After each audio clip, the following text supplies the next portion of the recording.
got a lot of business leaders, principals, people that are running teams and they've come specifically to hear, how do I engage in the online world, whereas I used to be able to be at the water cooler and pick up those idiosyncrasies, the little snippets, the moods, the vibe,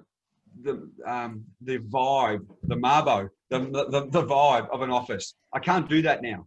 How do I do that now from a team? How am I supporting my team? Great question. And here we are now. So support your team. You know, one thing, I've been having discussions with some other leaders as well. And what we've sort of created is what we call a bit like a team huddle. Whether you're online or whether you're offline or whether you have split teams, what works really well and what has worked really well from the organisations and the leaders I've been speaking to since the beginning of COVID is this. It's about dedicating time for your team every single morning. And I know some of you are thinking, oh, I don't have time. How am I going to do this? Blah, blah, blah. Here's the thing, that we must create time in order to have success. So our team members who are working from home right now, quite honestly, feel so disconnected. They feel isolated. They feel unsupported. To come together for 30 minutes in the morning is a huge thing. It actually impacts so many things and it creates different emotional reactions in our body. It actually prompts us to boost productivity and performance, right? So if I may share with you some of the strategies that other leaders are using within other larger organizations and small business, of course, is this.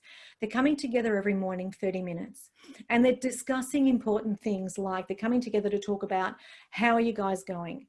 They're talking about beliefs, values, attitudes, expectations. That's the first thing they talk about, not about benchmarks and KPIs. They're doing the human connection first. After that, they're then focusing on benchmarks.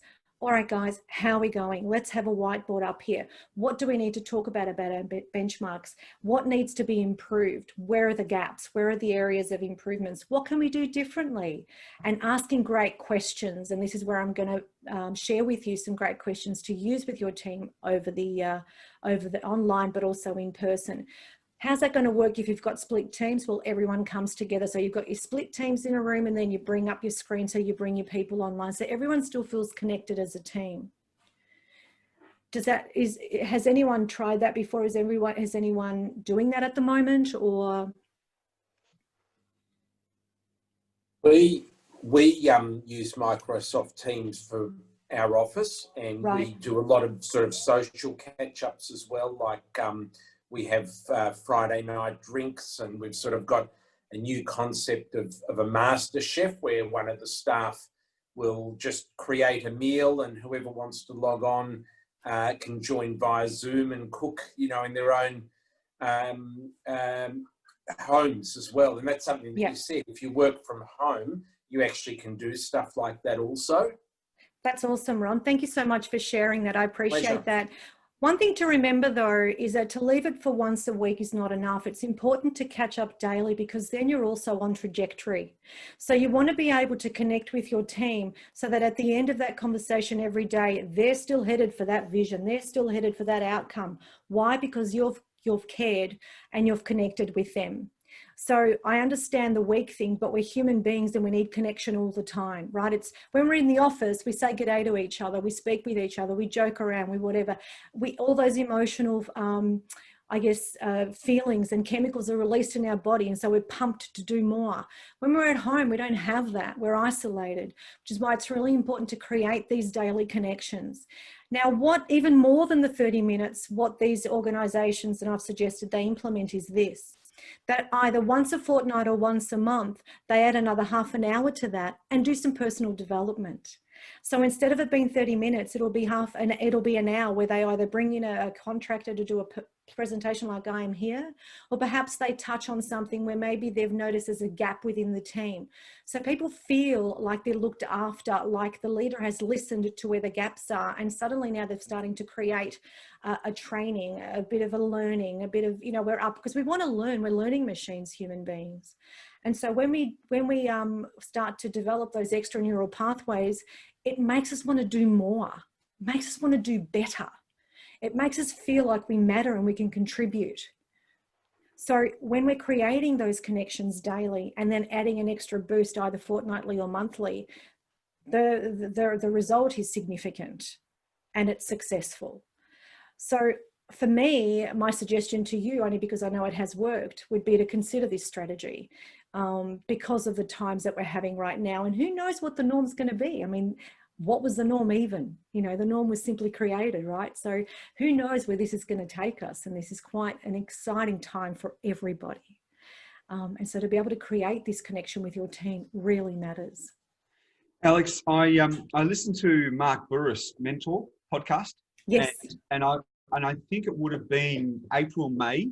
He was interviewing some HR consultants, two ladies, and he talked about the fact that in his environment, in his world with Yellow Brick Road, that he expected all of his managers to be facing up at 8:30 every day. And that lasted for a couple of weeks. And he said that it was really negative because the expectation in the earlier stages of the shutdown or lockdown was that, from a boss's point of view, am I getting the most out of my staff? Are they working? Will they just be slacking off? And from a staff's perspective, they were seeing this as I'm being held to account. So you're suggesting that first half an hour, it's not about checking in, it's about connecting. Absolutely. It's about asking the right questions. And I would feel the same if I worked for an organization and my manager rang me and the first thing they said was, okay, so what have you done so far? What are you doing today? I wouldn't want to talk to them. But if we had a connection for, say, the first 15 minutes, and I'm going to explain this Core Improve Innovate with you in a minute, because it's important to know where we're spending our time and whether we're spending it successfully, effectively, efficiently. So the thing is, when we're connecting with our people to start with, like you're talking with a friend, you're going to say, how you doing? You know, what's going on? How are you guys coping? Is there anything we can do? What are you finding challenging? How are the kids? Really sort of humanizing it, bringing the human touch. That's great, guys. And I'm just curious, how are we traveling with it all? You know, do you guys need a hand? Like, are we on trajectory? You can sort of use your words. We can use our words in a way where we are talking about business, but it's not talking about business. Yeah. And that's worked really, really well. And it's how we set it up again as to the results and the responses that we get from our team. It's remembering to get out of robotic mode and get into human mode.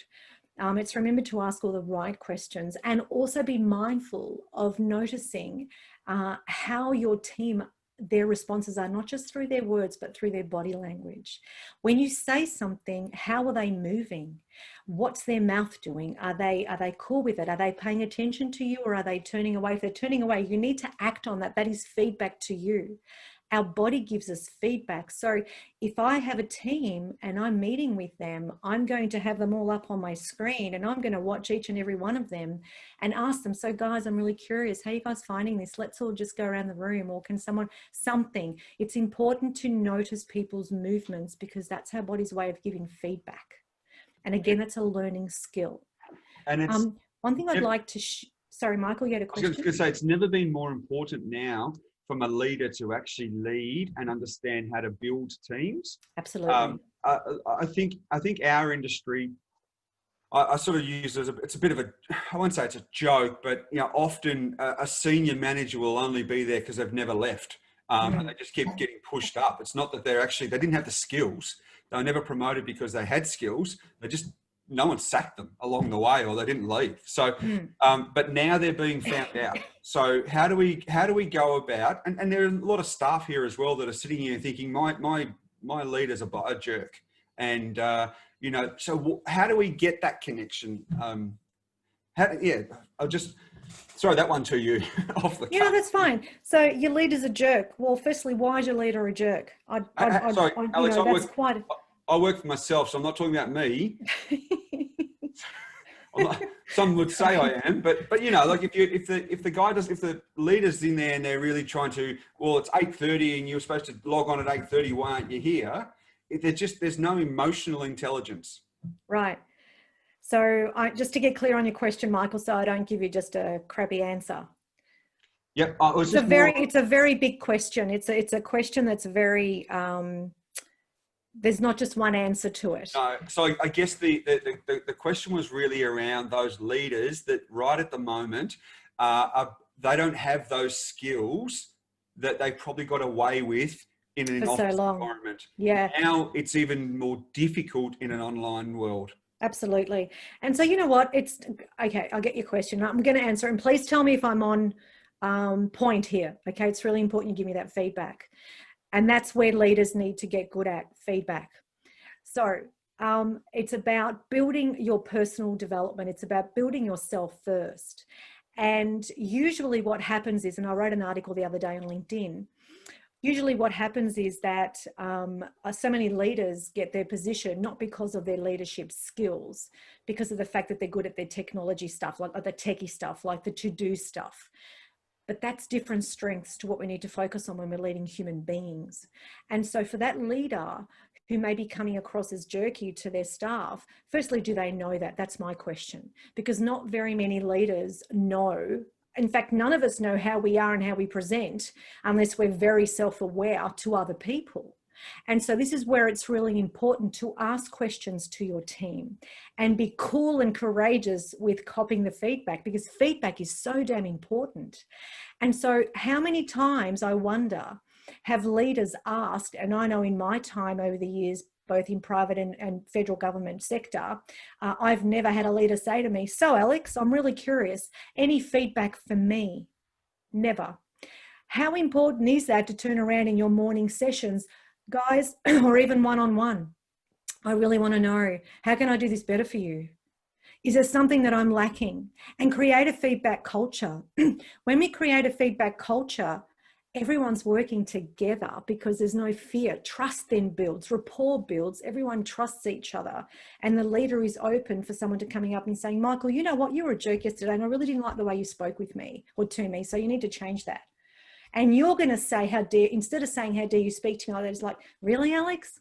Damn it. What did I stuff up?" Do you hear where I'm coming from? Yep. So it's been cool with having those adult conversations instead of hiding behind who you think you are. It's coming and being cool with receiving feedback.